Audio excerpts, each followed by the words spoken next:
Décadas antes da chegada de Ciro, Jerusalém havia sido destruída pelo rei Nabucodonosor da Babilônia. O templo construído por Salomão havia sido queimado. A cidade havia sido arrasada. E grande parte da população judaica foi levada para o exílio. Durante cerca de 70 anos, os judeus viveram na Babilônia como um povo estrangeiro. Longe de sua terra, longe de Jerusalém, longe do templo. Para muitos, parecia que a história de Israel havia chegado ao fim. Mas então, algo inesperado aconteceu.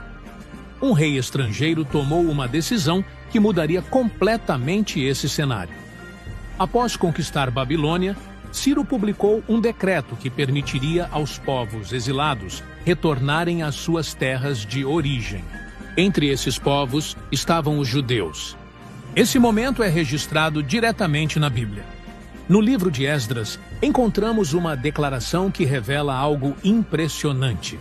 O texto diz que Deus despertou o espírito de Ciro para cumprir um propósito específico.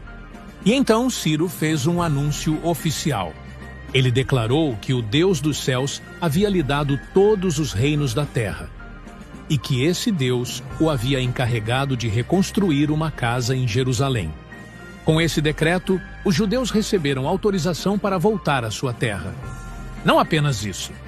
Eles receberam recursos para reconstruir o templo, aquele que havia sido destruído décadas antes. Assim começou um dos momentos mais importantes da história bíblica, o retorno do exílio. Mas existe um detalhe ainda mais surpreendente nessa história.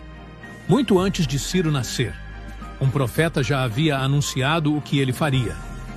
Esse profeta se chamava Isaías, e a profecia que ele escreveu continua sendo considerada uma das mais impressionantes de toda a Bíblia. Séculos antes de Ciro nascer, o profeta Isaías registrou palavras que atravessariam o tempo de maneira surpreendente.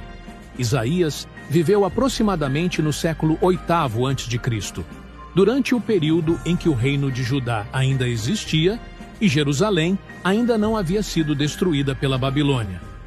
Naquele momento da história, ninguém poderia imaginar que, décadas depois, a cidade seria devastada e seu povo levado para o exílio. Mas Isaías escreveu algo que parecia apontar para um futuro muito distante. Em um trecho de sua profecia, ele menciona diretamente o nome de um homem que ainda não havia nascido. Um governante que surgiria mais de um século depois. Um rei estrangeiro que teria um papel decisivo na história de Israel. O texto diz: "Que digo de Ciro, ele é meu pastor e cumprirá tudo o que me apraz, dizendo a Jerusalém, será edificada, e ao templo serão lançados os teus fundamentos." Essas palavras aparecem no livro de Isaías, capítulo 44.